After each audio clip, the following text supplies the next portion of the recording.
In this video, we're going to look at solving a basic exponential equation. So we're going to start off with a very simple exponential equation. Say we've got something like 5 to the x power equals, how about 82? All right, so 5 to some power is 82. Well, we could start by estimating this. We know 5 to the first power is 5. 5 to the second power is 25. 5 to the third power, 5 times 5 times 5, that would be 125. So 5 to what power is 82? Well, 82 is somewhere between 25 and 125, so we could actually approximate the answer to this exponential equation to be somewhere between 2 and 3. Maybe close to 2.5, 2 point, I don't know, we could guess, right? So that gives us an idea about what we're looking for. Now, I'm going to show you guys multiple ways to solve this, and it kind of depends on the technology that you have.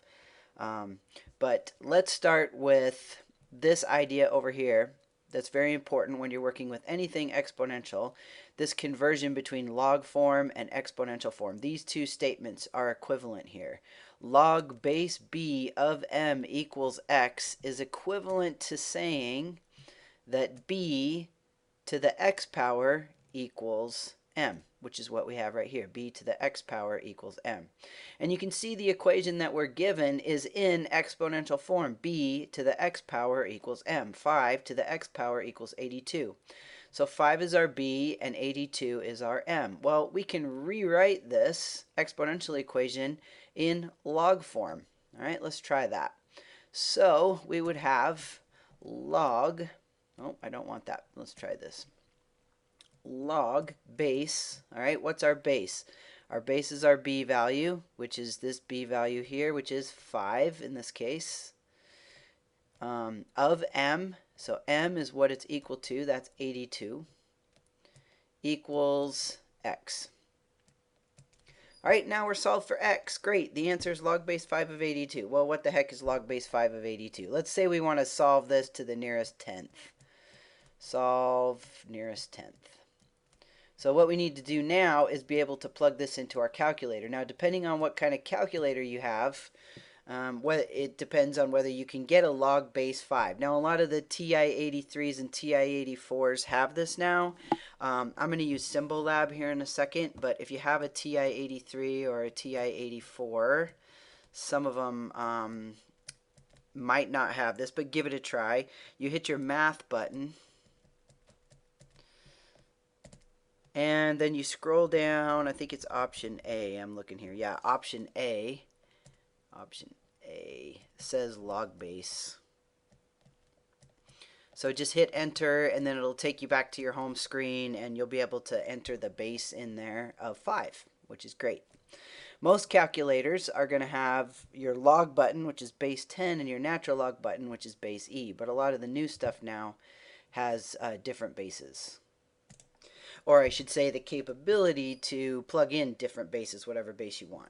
So let's go look at that in Symbolab. So this is a Symbolab website, and it's a great little calculator. So you'll notice this button here says log base.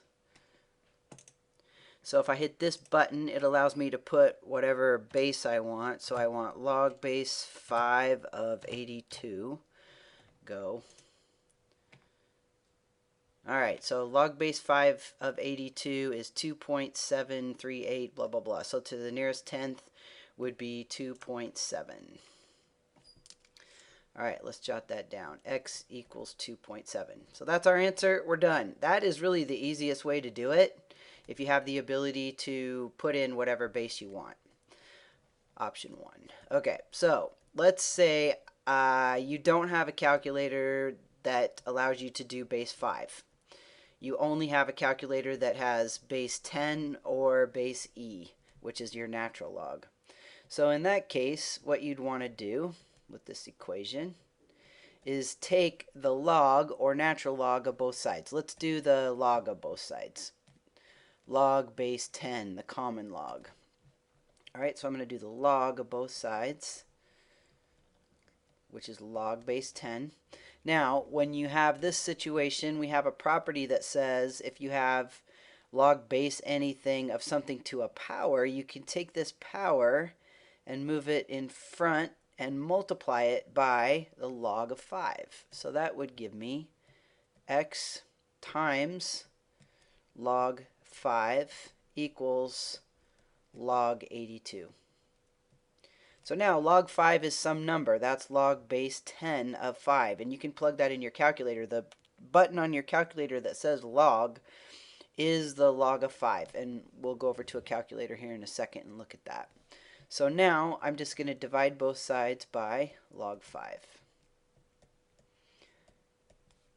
To get my final answer then, I need to go to my calculator and punch in the log of 82 divided by the log of 5. So let's go do that.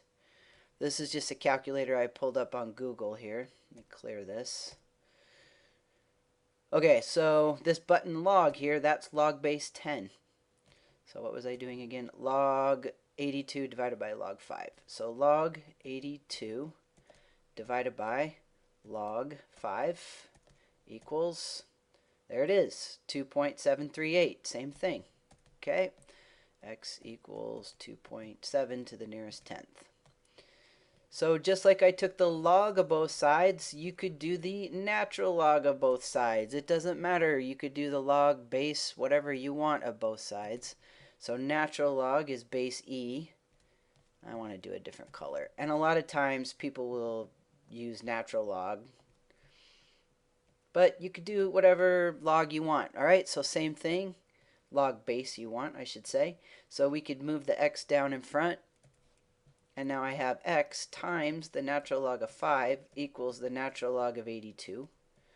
So if I divide both sides by the natural log of 5, I get natural log 82 divided by natural log 5. And we all have a natural log button on our calculator. ln, log natural. That's not an I, it's an L. So if we go to our calculator, let's see, I want my little Google calculator.